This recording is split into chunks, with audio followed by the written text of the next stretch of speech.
welcome, podcast listeners. It is episode number 463 of the Fret Talk podcast. You are joined this week by your host. It is Mr. BudgetPedalChap. Hello, hi, how are y'all?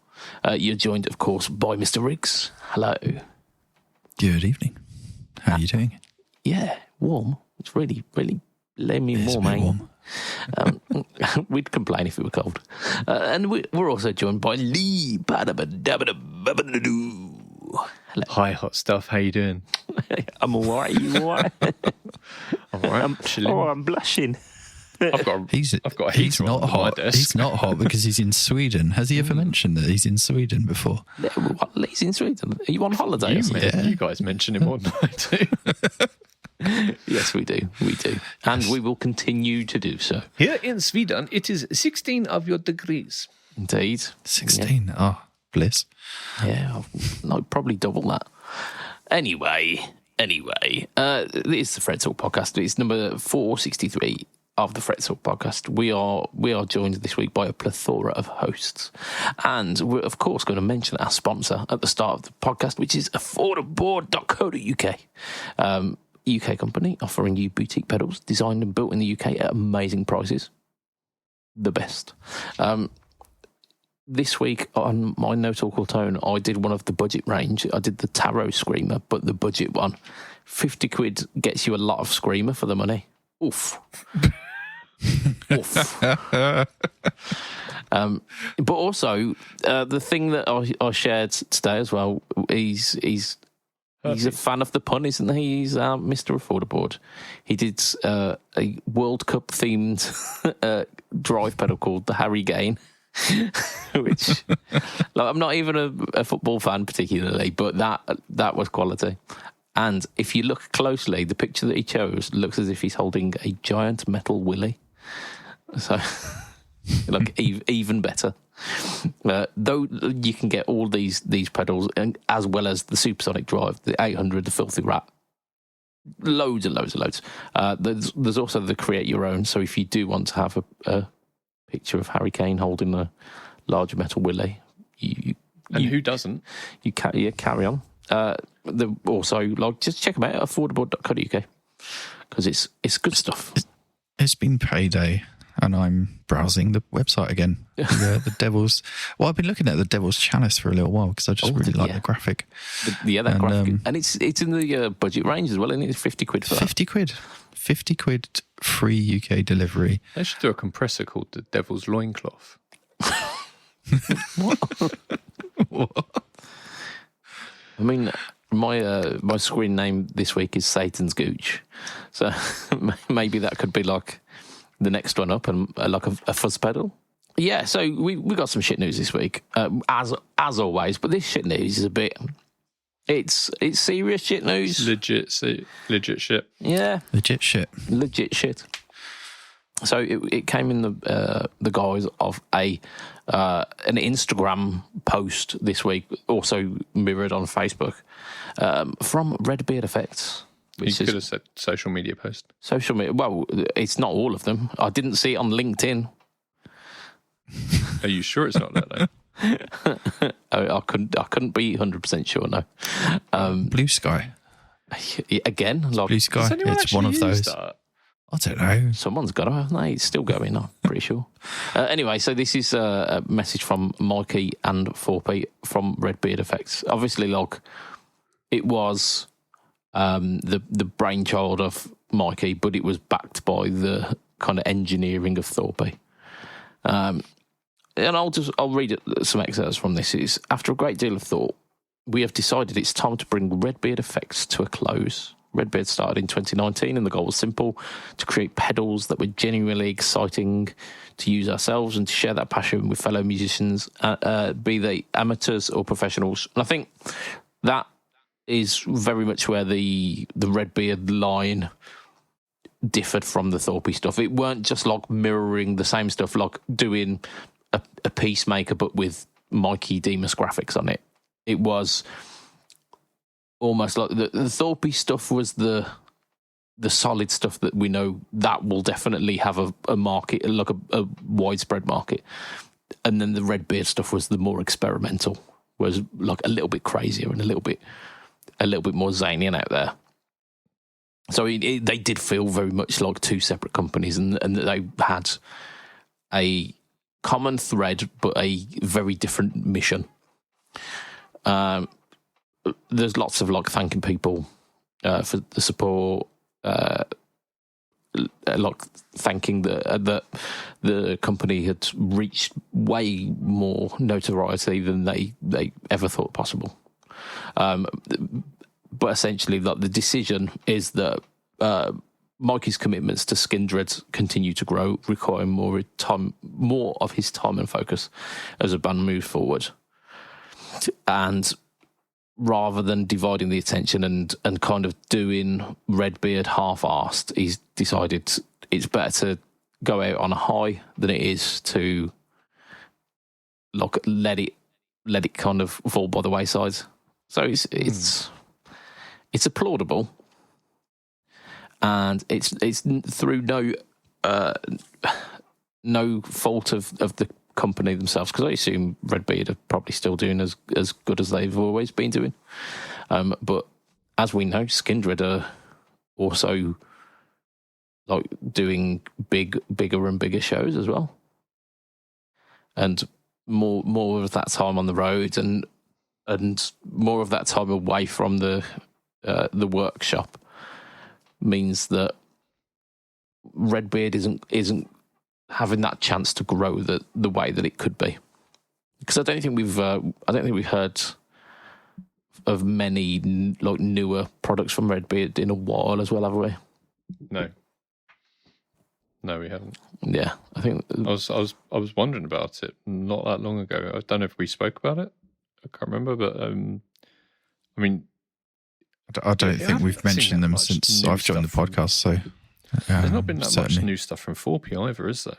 No, I think the odd thing here and there, but Thorpe's kind of working in the background with Dan Coggins, isn't he? And I think there's definitely ripples under the surface of like maybe a Love Pedal return.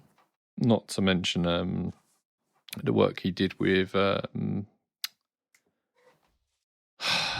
Tina Turner. No, what's Matt Bellamy's guitar company? Manson. Manson, yeah, they did some pedals for Muse. I don't know if they were actually just Muse pedals or they were Manson pedals, but they did them. I really want them. Also, they're number one at the moment. Yeah. Thorpe have always been number one in our hearts. Yeah, and Muse are number one in the album chart in the UK. You know how you can't polish a turd, but you can. And this is shit news. Mate, when you're number one, you can fucking say something. They are both simultaneously number one and a massive number two. So I was talking about Redbeard, but I just wanted to throw some glitter on the shit news. Okay, carry on. There's one hell of a closing down sale on Redbeard Effects website. Absolutely. There's one pedal by them that I really want. I can't remember the name of it, but it's basically a MXR Blue Box, but like with more controls. Octave Fuzz? No, it was not Angry Beaver. What was the? It's the Honey Badger Octave Fuzz. Honey Badger. Yeah, that's the Octave Fuzz. Honey Badger don't give a fuck. Well, I mean, one pedal 30% off, two pedals 40, three pedals 50% off. So you could, and they're all at roughly they're not quid. bad prices either, like 200 quid. So you could have three of them for £300, right? Well, is that 50% off the entire thing? Yeah, if you buy three. Yeah. So, I mean, they're all dry fuzz. You'd have to, have a use for all three if you wanted all three. But even just for one, like 30% off, that's pretty good. If you get the very last serial number, is it the same as having the very first serial number? Like, does it make it like? I don't think it makes it. Well, I mean, you could probably get. It's not more unique. By definition, each pedal serial number is unique. Because that's the whole point of a serial number, right? They are the same unique. That's not true. It's more unique if it's the very first or the very last one. No, because they are all That's individual numbers. They're all the same. Well, no, okay. That's not how I know what you're trying to. I know, No, you're right. I know what you're trying to say. Yeah, more valuable. Yeah. More, Yeah. yeah. And because it's more valuable, that makes it more unique. It doesn't make it more unique. It does, because it's got a different By value to the others. So definition, it absolutely fucking does. If it's You're got like a Michael different Gove value, going, every school should be above average. Brilliant. I don't see how you guys, who are fairly intelligent guys, are not getting this. Oh, fairly. Yeah. Yeah. Well, thank you. If it That's has because we're a working different, purely if maths there's something here, aren't we? different about it, then it's different. Not unique, And though. if you've got like 10,000 of them and 2 of them have slightly different prices, they are fairly unique compared to the others. It might make it more desirable to someone. Yeah. Yeah. Which also Absolutely. makes it more unique. No.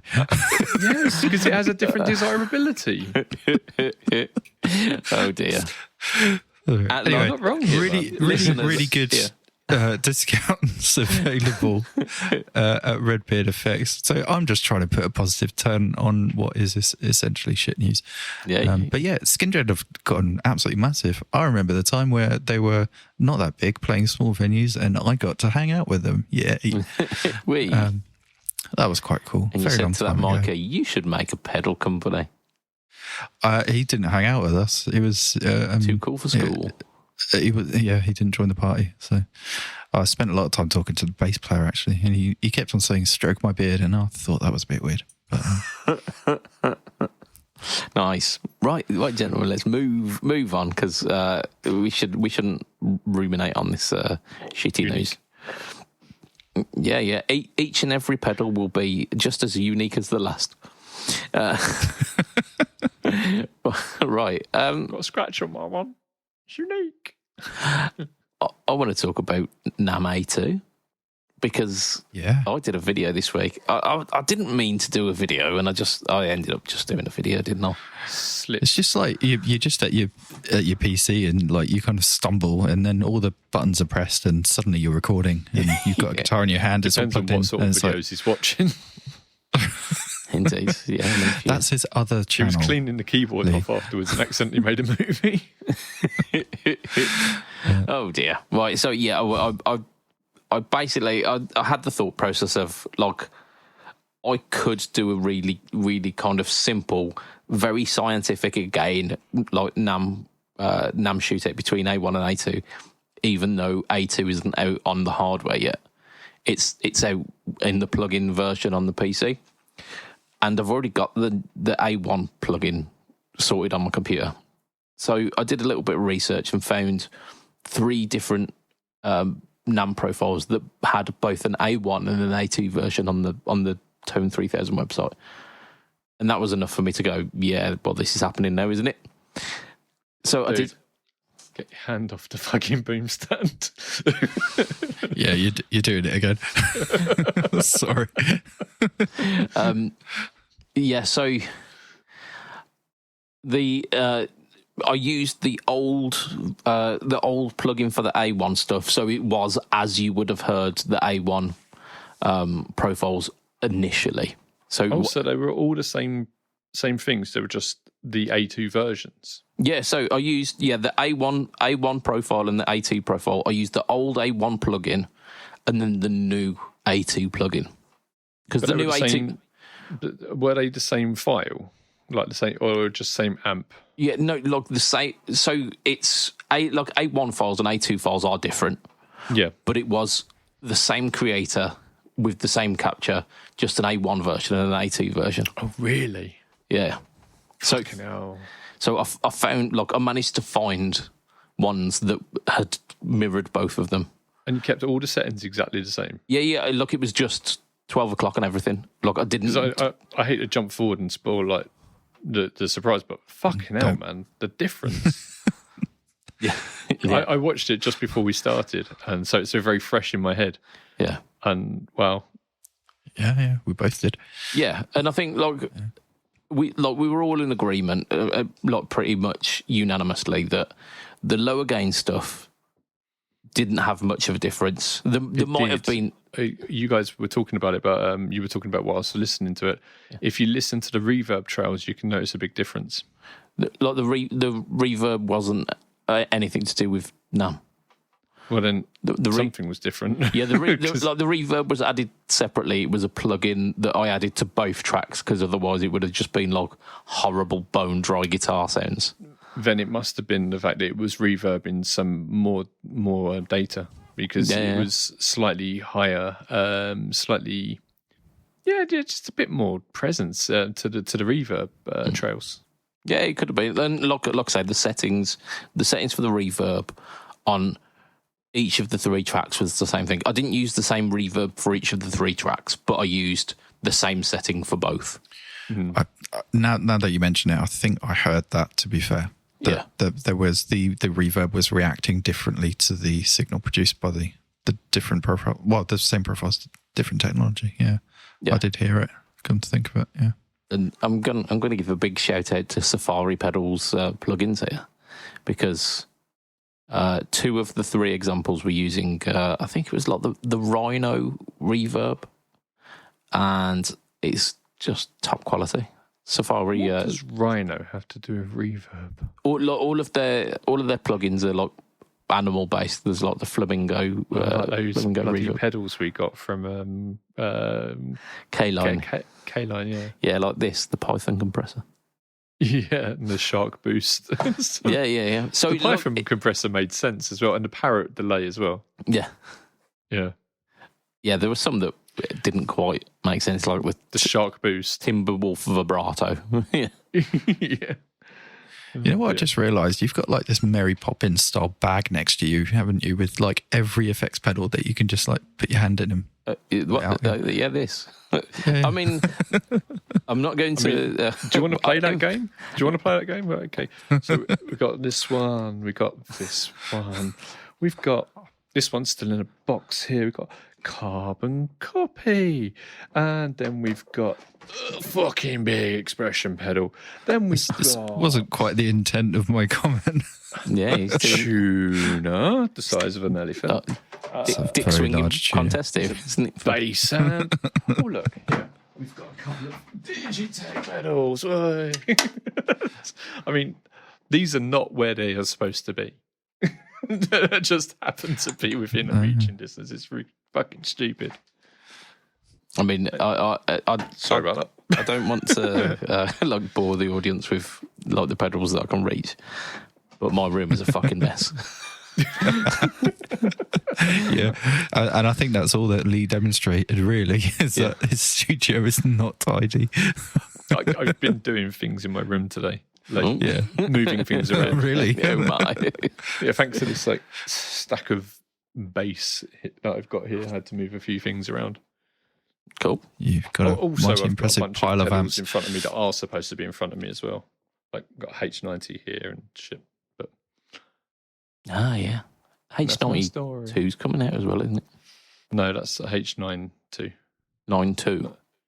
Yeah, the H92. Okay. We will report on that at some point. So you were saying the lower gain tones. Yeah. The further up the gain spectrum you get, the more the differences become apparent, don't they? Very, like absolutely, vast. Yeah. It's almost like surprise. The frequency spectrum almost opens up, doesn't it? And you get like a much. The harmonics response, isn't it? Yeah. I've had a few arsehole comments on there going, NAM A1, NAM A2. It's all for bedroom players, ain't it? Like, get a tube amp. Really? What are they fucking watching it for? Yeah, I mean, I don't know. I love having a laugh. Oh, I'm going to have a field day with them later on. Right? Football physically makes me sick, right? But I'm like, cool, enjoy it. You know, you guys are talking about football, yeah, cool. You know, if you don't like it, shut the fuck up and let people enjoy things. Like Muse, for instance. No one enjoys Muse. But no one enjoys Muse, mate. Number one best-selling album in the whole of the UK. No one enjoys Muse. They're not relevant. no one enjoys Muse. It's a great new album. If you haven't listened to it yet, listener, try it if you enjoy Muse. Yeah, if you enjoy Muse, yeah. But yeah, like check out the NAMM A1V A2. I think it's important to note though that if you listen to it on a phone or on your TV, you're not necessarily going to hear that difference because it is all about the frequency content of the clips. So do listen to them at least on headphones or quality studio monitors if you've got those to hand. I think because I'd pretty fucking deaf not to hear the difference between the high gain ones. I didn't on my TV. It didn't come across when I watched it on TV. Deaf, aren't you? My hearing is pretty good by all accounts. Pretty, last time. And you're fucking deaf. What? But, what you say? Yeah, no, certainly through the headphones I've got on right now, the difference is quite dramatic with the higher gain setting. So that was the Soldano setting. Preset, sorry. Yeah, that was quite just night and day. And I think what you said before we started, actually, that you listen to the A1 and you think, oh, that sounds really, really good. And then you listen to the A2 back to back and you're like, actually. Yeah, no, actually, that sounds good. The A1's just kind of missing a lot of that harmonic content that it's just not there. So I was trying to think of a way to describe it, but my way of thinking about it is like, someone's opened a bag up wider to let more tone out. It's the only like easy way I can kind of think how to describe it. And that was what you came up with. They've opened the tone. Yeah, I know. I speak 2 languages, Lee. How about you? Barely one. Speak like 4.7. 4.7. But yeah, no, that's the way I was trying to describe it. Yeah, because we're talking about NAMM profiles again. It is fucking good. Do go and watch it.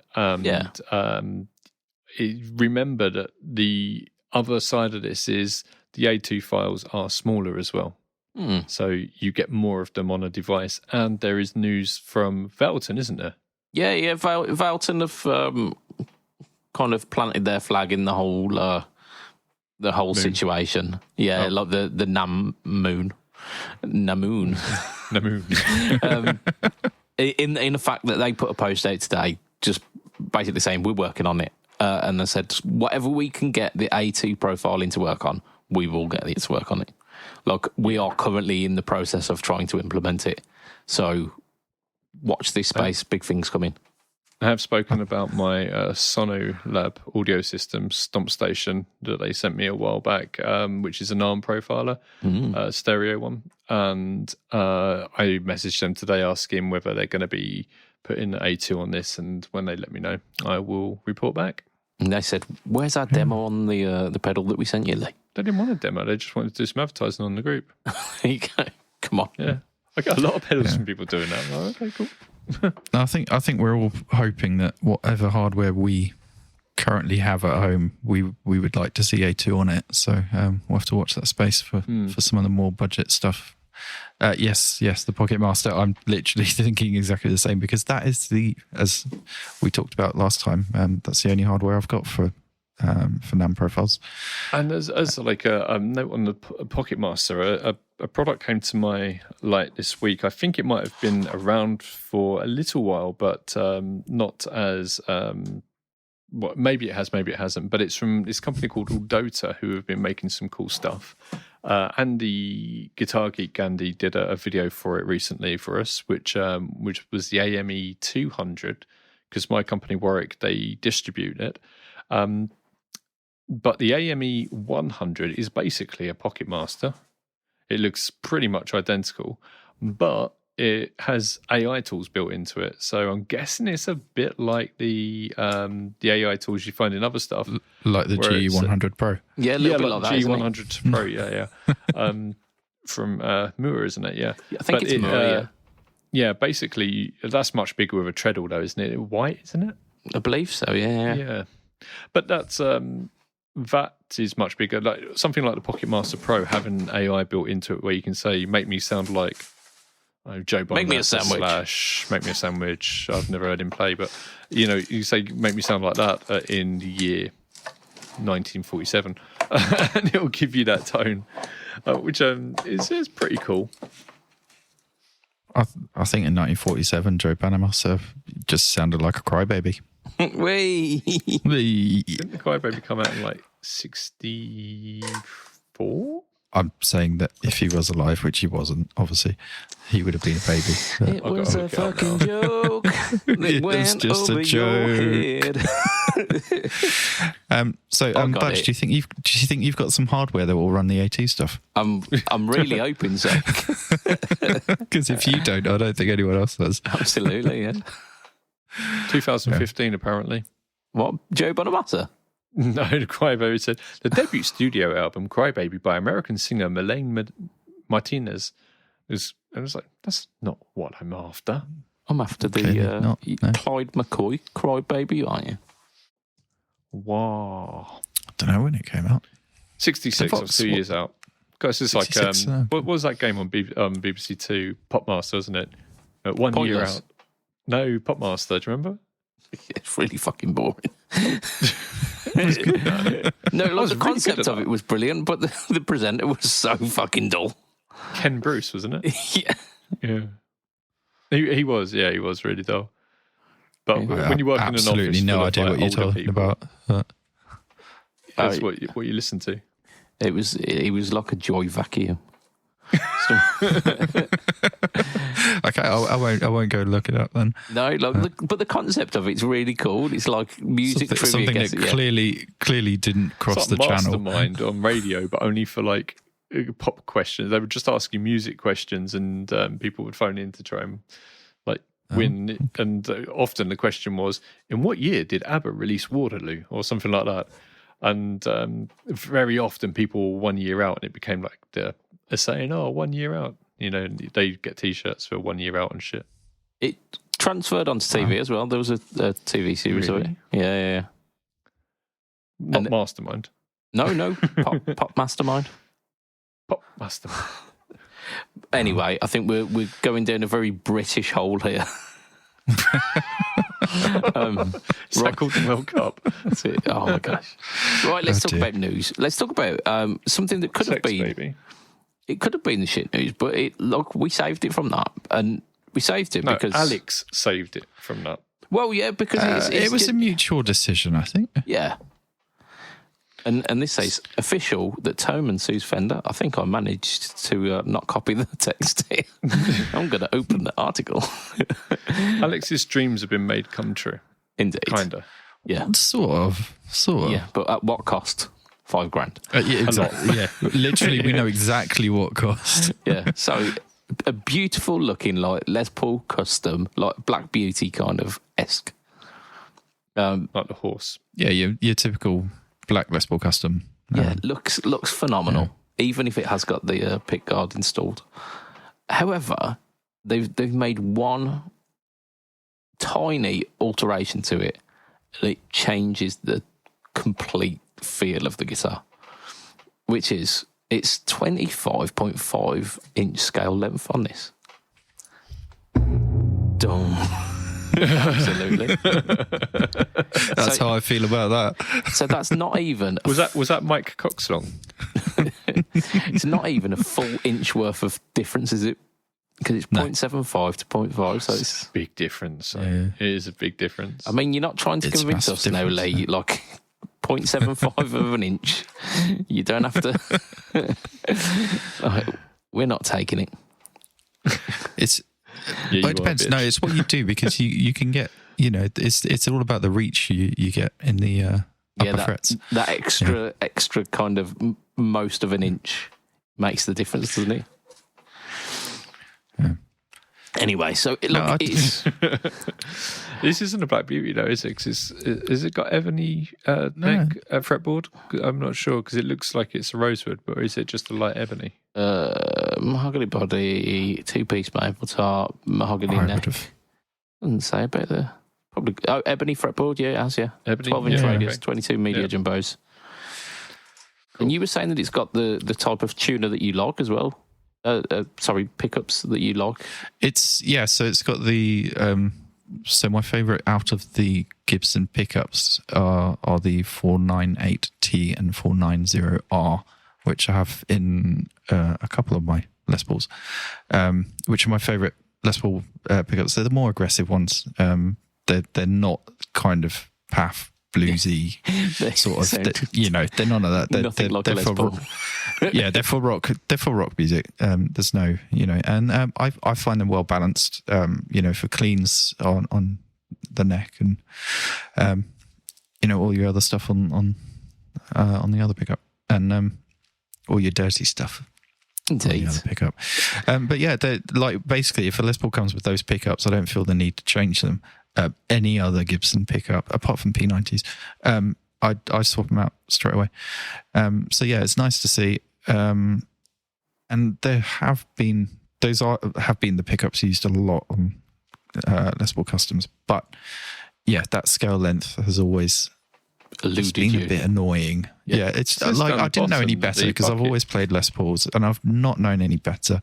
And then when I started playing I've had a few Fenders and stuff, but yeah, especially playing bass with a fan fret, with a ridiculous scale length. I come back to my Les Pauls, I'm like, why can't I get around the net, the fretboard quite as well? And it is a very small, and I don't have massive hands. It's not like, I need a bigger guitar, but when you get above the 12th, 14th, 15th fret, it gets small up there. What you're talking about. if you're doing anything other than your E minor pentatonic shape on your 12th fret is really easy. Well. Yes, as we all do.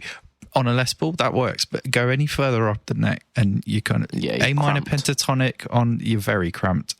Whereas on just a slightly longer scale length, Sorry, I've just got a phone call coming. Sorry. Hi, Steve Stevens. What is that? Oh, he's talking out of his ass. Oh, okay. All right then. Thanks, mate. Bye-bye. Steve said hi. Wow, okay. Rude. No. Oh, hang on. Another call. Sorry, another call. Hi, Zach. How you doing? Yeah. I can't understand you, mate. Speak clear.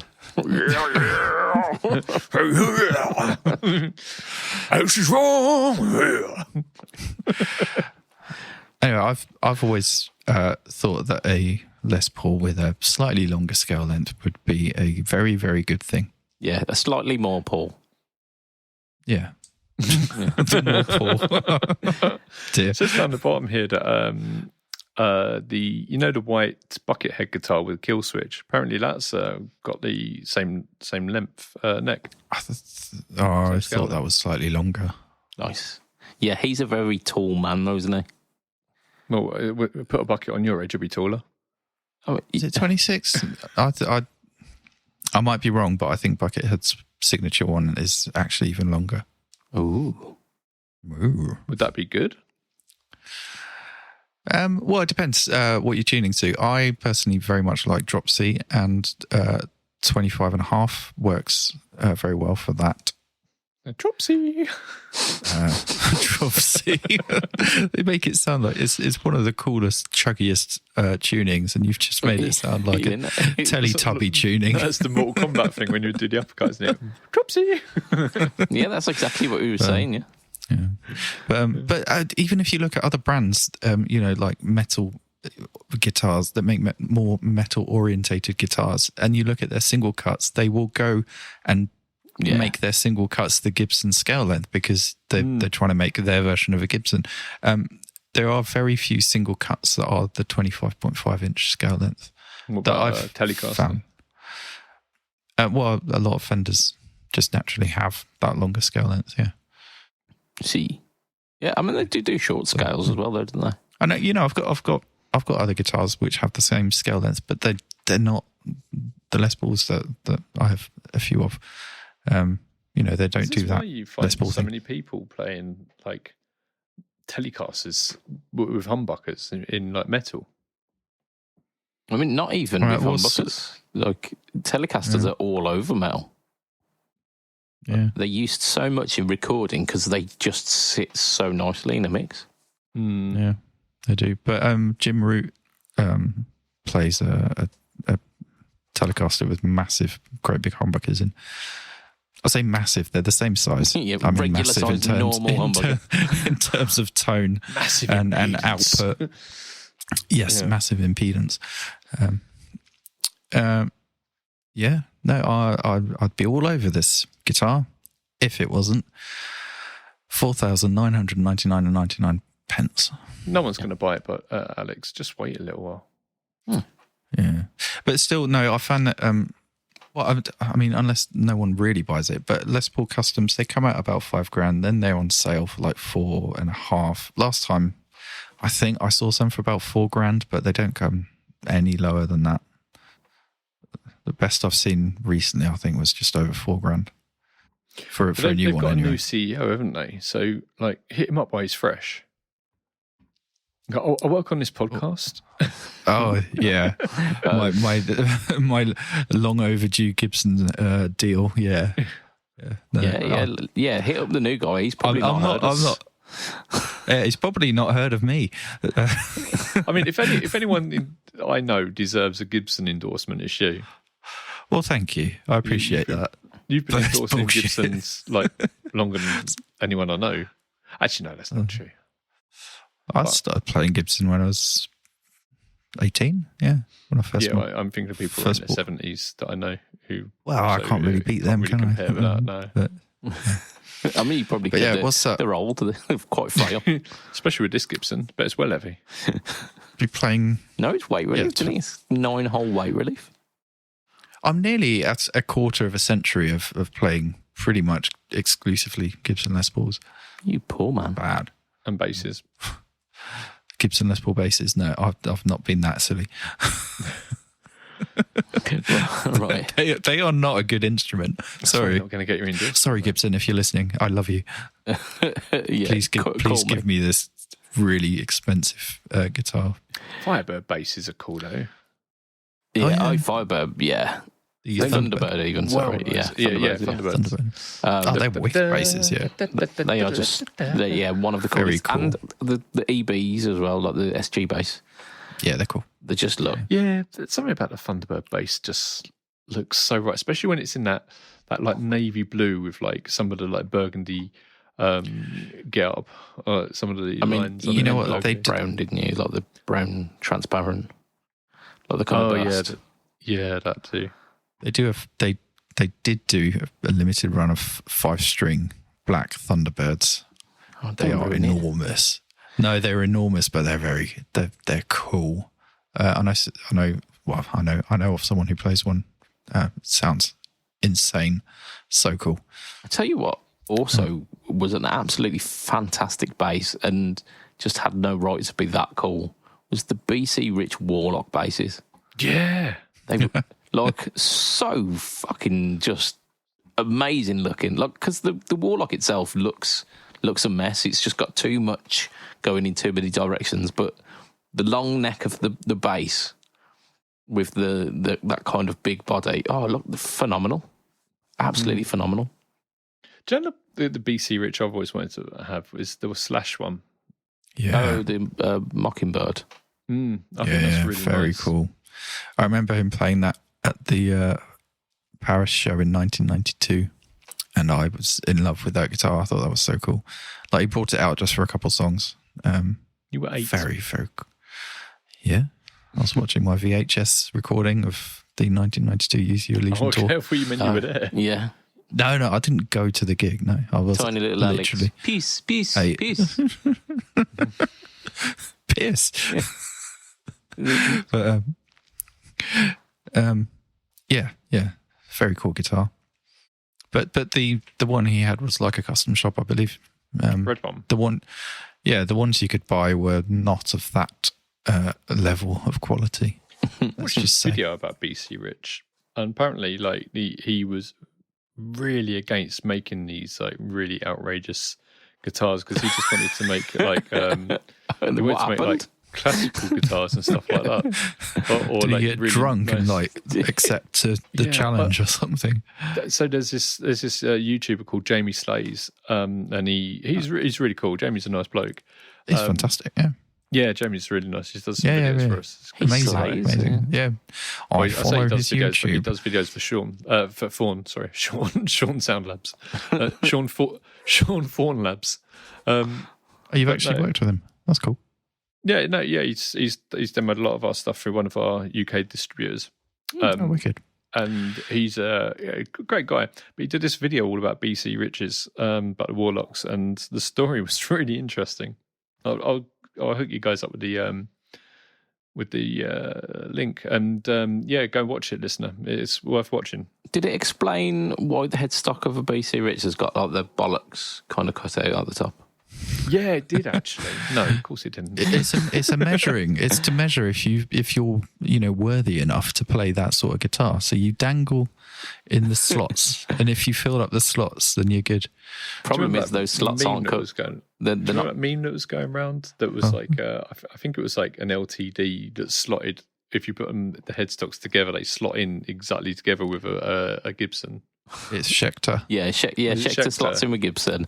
It's the Schecter one. Then there was like underneath like BC Rich question mark. Yeah. Yeah.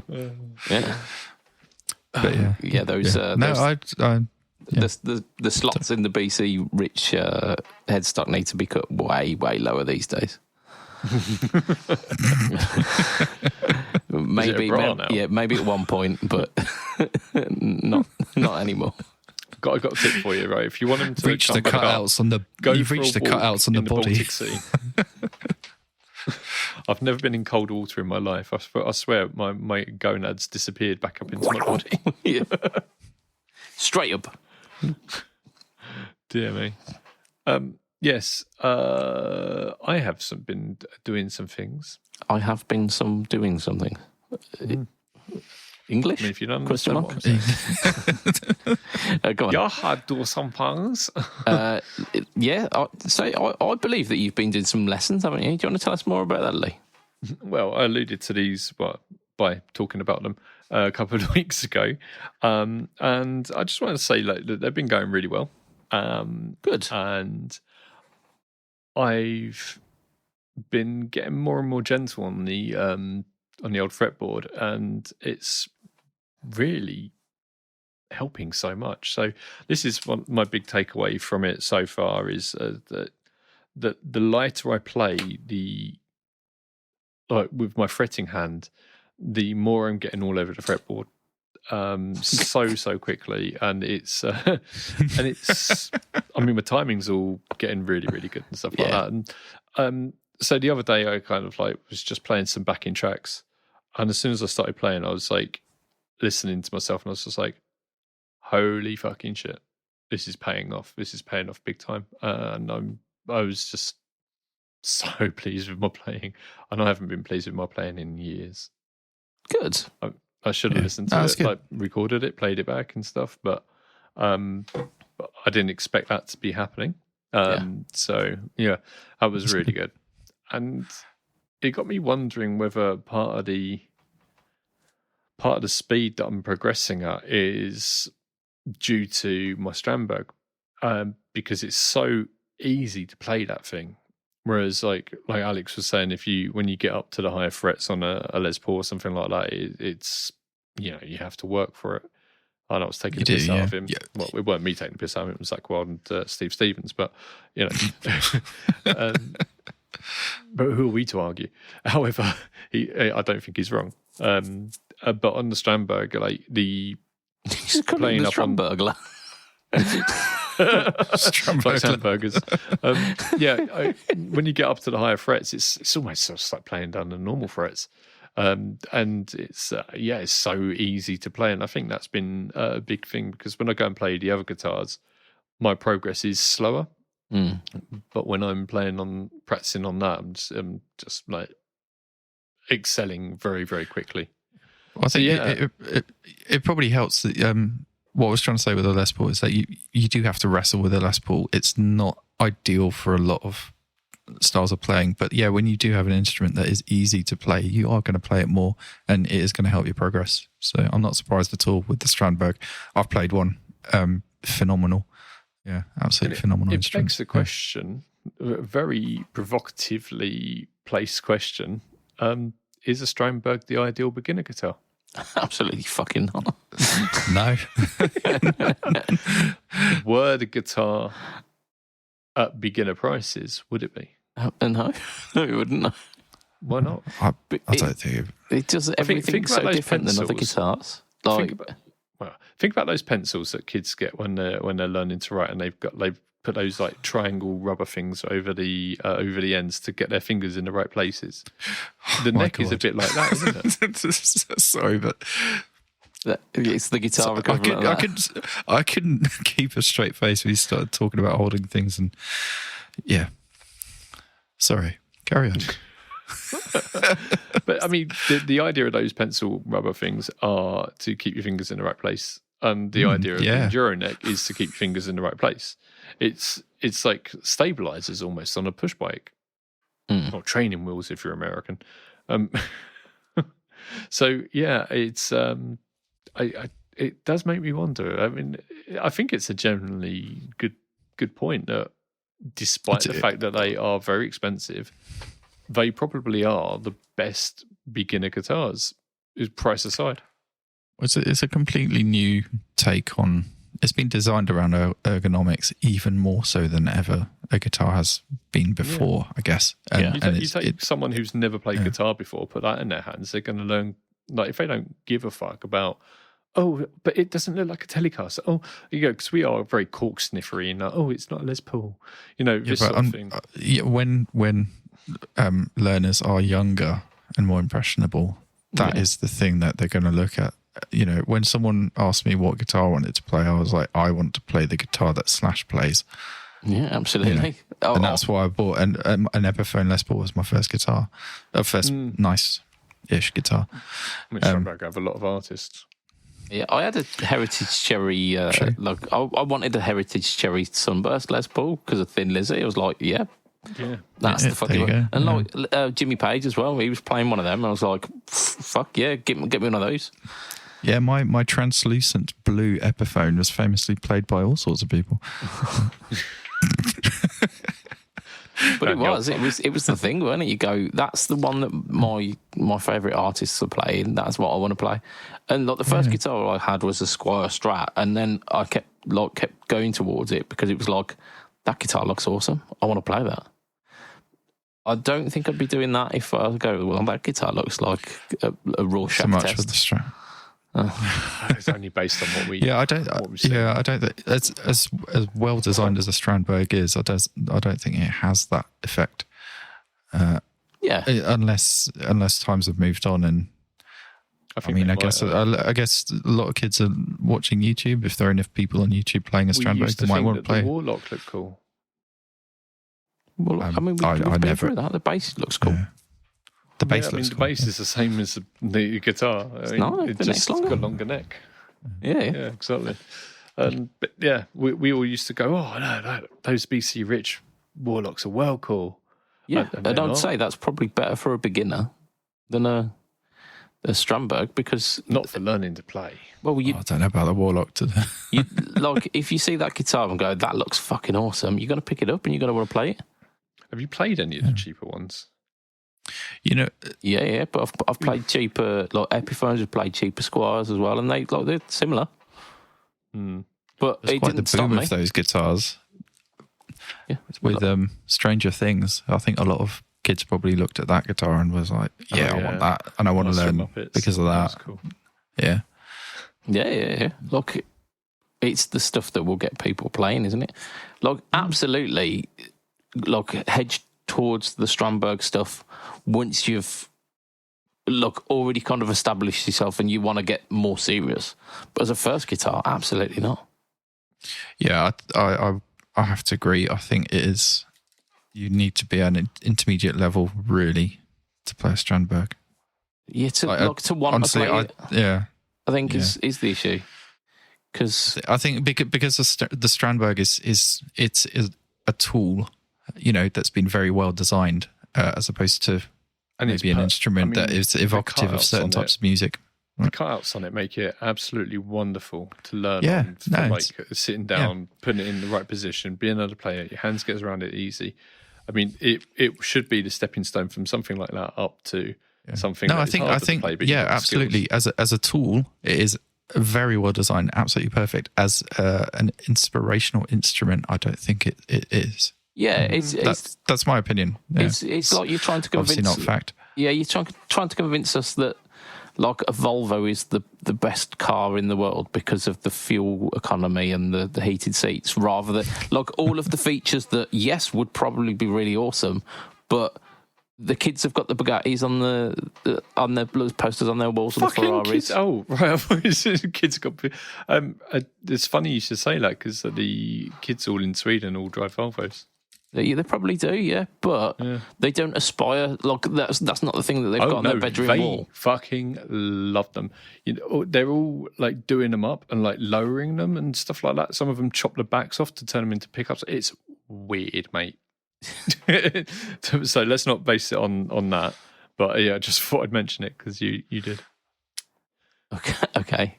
But I mean, yeah. Like 6 months of nighttime will do that to some people. Yeah. Just go modifying Volvos. Yeah. But look, it's the same principle. You were selling us on like all of the ergonomics of a guitar, and when you first playing it, like when you first pick up a guitar, you don't go, "Oh my fuck, this is so ergonomic." When you put it like that, yeah. Like no one's going, "Oh, check the ergonomics on the guitar that Jimmy Page was playing."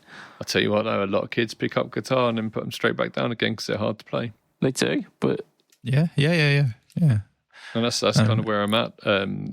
If you're picking up something and it makes it a lot easier to get past that, then you're winning. Yeah, but yeah, I mean, it will boil down to price anyway. Ultimately, you can get a really, really good instrument that is easy to play at a very low cost, especially in this day and age. Yeah, like the quality. In the Stone Age, then. Oh, don't give them a very confused for a split second. Stone Age. No, I think there's bugs together.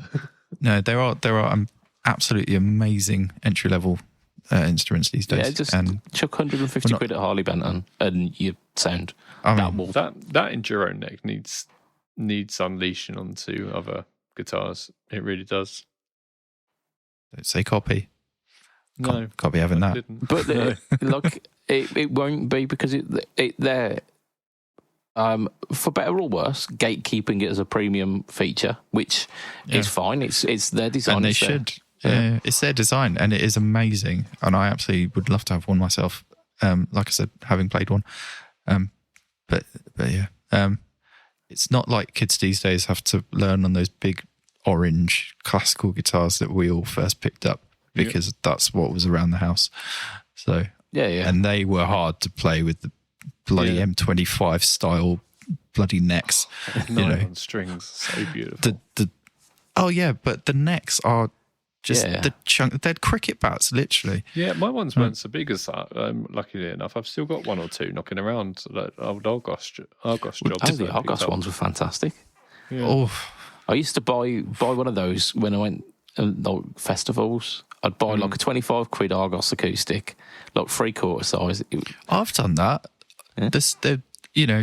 Somewhere there's some like £25 like mini acoustic guitars that I've left at Reading Festival back in the day. Yeah. They probably got chucked on fire, let's face it. But we'd buy a couple of those for a festival because, have a little quid. jam, Have a little jam by the campfire. Yeah. Beautiful. Yeah, throw a gas stove on there, make it spicy. But yeah, it's the way, isn't it? It works wonderfully. I'm looking at the time. We're very close to the end, so we should probably do a last little bit of news. Let's talk about the Fender V2 pedals. I know mention Fender. them last week. We mentioned the Patreon. We did. So if you didn't hear them on the Patreon, this is for you. But if you want some really, really good stuff after this, join the Patreon. Absolutely, check out the Patreon. So cheap. We'll just do like a quick roundup of them. the reason we were going to talk about them on the shit news last week, but actually we realised that they weren't shit pedals, and although Fender have been getting a lot of heat recently for their shitbox lawyer action, what they've been doing. I mean, we served your message best by not even mentioning that, really, didn't we? Yeah. These pedals, I think, are a step in the right direction for Fender's pedal line. Like the pedal line for Fender has really just not really gone over the parapet. It's always been just kind of bubbling under the surface.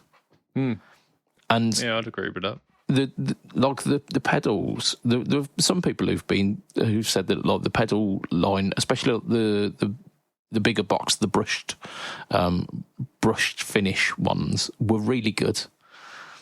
And what they've done is they've taken 4 of the most popular ones from that lineup, and they've redesigned them to be a bit more pedalboard friendly, a little bit more usable, like giving them all like dual foot switches rather than single foot switches, and a couple of like flick switch options as well.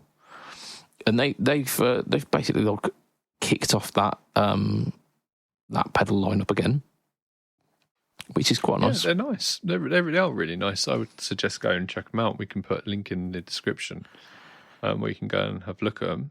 Yeah, so I mean, the 4 that they've done is the Pugliest, the Pelt, the Santa Ana, and the Benz, which is like a drive, a fuzz, a dual drive, and a compressor. And the Pugliest is actually called Pugilist. Yeah, yeah. It's always going to be the Pugliest. Indeed. You're beautiful. And that's you're beautiful the way you are. That's probably the kind of beautiful pugilist, the shining example of the whole lineup, isn't it? Really, because it's a dual drive. It's like a distortion that's got 2 channels essentially. Yeah, it's got bass boost. You can also do like order swapping on it, so you can go from one into the other, or vice versa. And it's nice. But in terms of looks wise, the Benz is the bollocks. Yeah, the Benz is subtle. I love the look of that. It's every time I see it's a really cool design. Yeah. But you have to look harder at it. The other ones are like vibrant. The Pugilist is like the gold colour. The Pelt is this like vibrant purple with a lightning bolt on it. The Santa Ana is like a surf, like seafoam green. Vice City. Yeah, a little bit. So look, those ones are really vibrant, and the Benz is just like this kind of muted black finish. But then you look closer, and it's got the sonar, kind of like the circle getting bigger. Yeah, and the LED on it that tells you if it's like because it's a compressor, so the LED on it, which I'm guessing shows you if it's working, if it's clipping, sure, is like looks like it's been picked up by the sonar. Yeah, it's on one of those. The boost light. Yeah, it's on the circle. Yeah. So look, they're cool. They're like 150-ish quid each, which is like not a bad price, and especially considering they are like dual foot switch, like two modes essentially. Like the Santa Ana, you can click on and off the EQ, so it's like basically like two presets of the same pedal. The Pelt has got an octave on it. Like we say, the distortion has got an AB foot switch mode, so you've got two modes, and then you've got the compressor, which has got a boost built into it as well, and you can have it pre or post boost as well.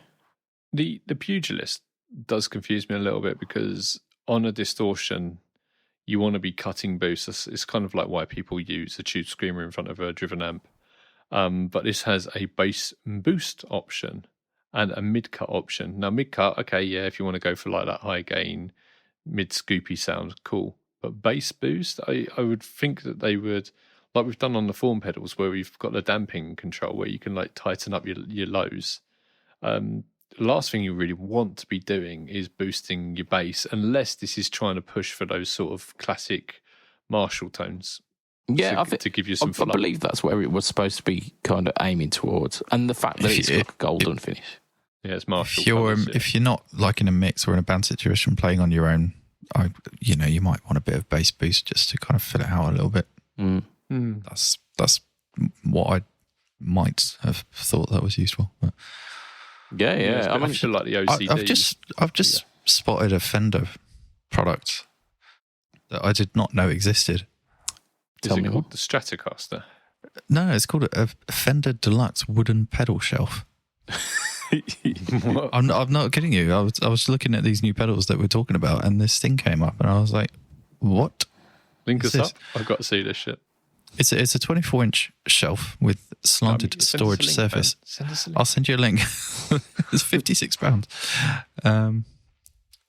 Interesting, but yeah, I thought it was worth bucking the trend and not shitting on Fender for a little while. They're cool pedals. I think what we said last week is that they are not the first brand you'd think of when you're kind of thinking, I want a really cool pedal for 150-ish pounds. They're not the first brand that come to mind. Yeah. Despite them being cool pedals, and they are cool pedals, they're well designed, they sound good, they've got all the features, they've even got switches on the back to help you do other stuff. Yeah, like they've got top mounted jacks, they're very well designed, but are they desirable pedals? Maybe not. They're charging 56 quid for this. It's a wood. Yeah. For context, Lee has opened the link I just sent him about the Fender Deluxe wooden pedal shelf. Indeed. For a minute there, I nearly forgave it because it's a like walnut, and then I realised it's plywood with a walnut veneer. Yeah. It's not a quality piece of wood. No. No. There we go. It does include mounting hardware and a user manual if you wanted to know how to use your shelf. How to use a shelf. Imagine that's just a page with a picture of a pedal and an arrow pointing to the shelf. You know what? The weirdest thing is they've got like holes in the side. I assume maybe for some wiring. I don't know. But they've not matched the veneer to the rest of it. It looks so naff. But, this is worse than the bloody cease and desist. Oh, it's not. Can we shit on Fender again? No, right, gentlemen. We're gonna end the podcast there, and we're gonna extend a thank you to our listeners. You lovely Did you people. look at this? We are no, I haven't looked at it. No, I'm not going to either because have a look for the page then. I'm ending a podcast at the moment. Believe it or not. So if you are on YouTube, make sure that you go to Fret Talk Podcast on YouTube, and make sure that you subscribe to us as well, because all of the podcast episodes come out on there. And if you throw a like on a video, throw a comment on it as well, it will push us out to a bigger audience, which is exactly what we want. We want to kind of grow the podcast. We're pushing a focus towards the kind of YouTube hosting, which would be nice. It'd be nice to get away from having to host on Spotify. Just saying. I'm going to extend a thank you to Affordable Board as well, which is our lovely sponsor with the Harry Gain pedal. Mwah! Chef's kiss, like top quality punning. And we've of course got Patreon as well. So if you want some additional content and you want to be part of the exclusive Patreon premium tier, it's $2 a month. There's a link in the description to the Patreon, and as little as $2 a month you can get on that premium tier, where you get some additional content every week. The premium tier people are as follows. We've got Mr. Adam Yeomans of Chef Effects. We've got Mr. Huge Erection. We've got Mr. Mike Coxlong. We've got Mr. Gary Goldencock. We've got Mr. Ben Fletcher of Fletcher Pickups. Brian Gower of the Tone Jugs Podcast, the Second Button Podcast, and the Off the Rails Podcast. We've got Mr. Diabetes Foot. We've got Mr. Jason Wharton of Jason Wharton 82 and of at PBOD. We've got Gareth Brand. We've got DJ Play Nice, Crazed Fandango, and Mike Phelan. And of course, if you want to get your name shouted out on every episode, you can of course support us on the free tier over at Patreon as well. So we've got the following people on the free tier. We've got Brett, Dave, Harry Wellington, James Bragg, JD Fosho, Jeremy Smith, Johnny Goat, Johnny Cambridge, Julian Nielsen, Kamal Singh, the entirety of Kent, Steve Snyder, Maulers, Matthew Dang, Matthew Quinn, Michael Burns, Michael Evanson, Mika Paponen, Mike, Nico Musi, Perry Wright, Raphael Formarin, Ross Philpott, Jack Richards, Simon Fricker, Vaughan Murray, What You See Is Not What You Get, William Crown, Fang Brack, Michael Ribovich, Rich Gretzky, Aris Agassane, Pedalboards of Doom, Is Danny DeVito Disco Bear. Allegedly. Indeed. Yeah, I've not seen them in the same room. So, like, the jury is out. If you want to find me online, you, of course, find me at Facebook, YouTube, Instagram, Threads, and Blogspot, all at /BudgetPedalChap. This week, of course, featured the Tarot Screamer budget line from Affordable and a wonderful pedal about NAM A1 and A2. Lee, where can we find you online? You can find me on everything to do with Fawn Sound Labs, as we alluded to earlier, and Rockboard, and Warwick Amps, which apparently now I deal with.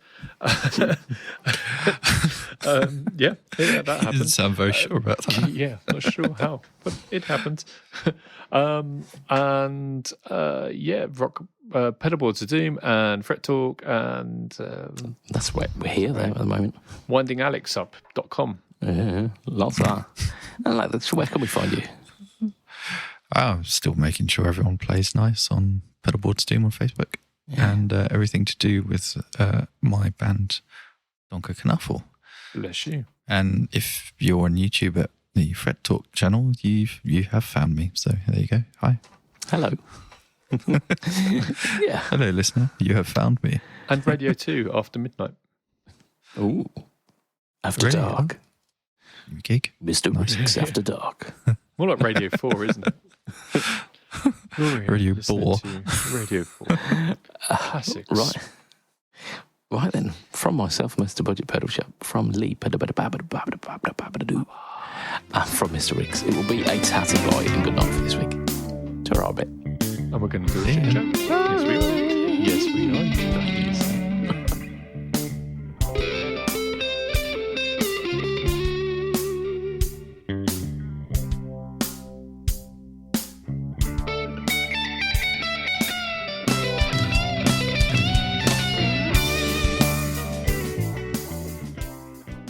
Doctor, I'm afraid you have a serious case of onomatopoeia. Patient, what does that mean? Doctor, well, it's exactly what it sounds like. Very, very good.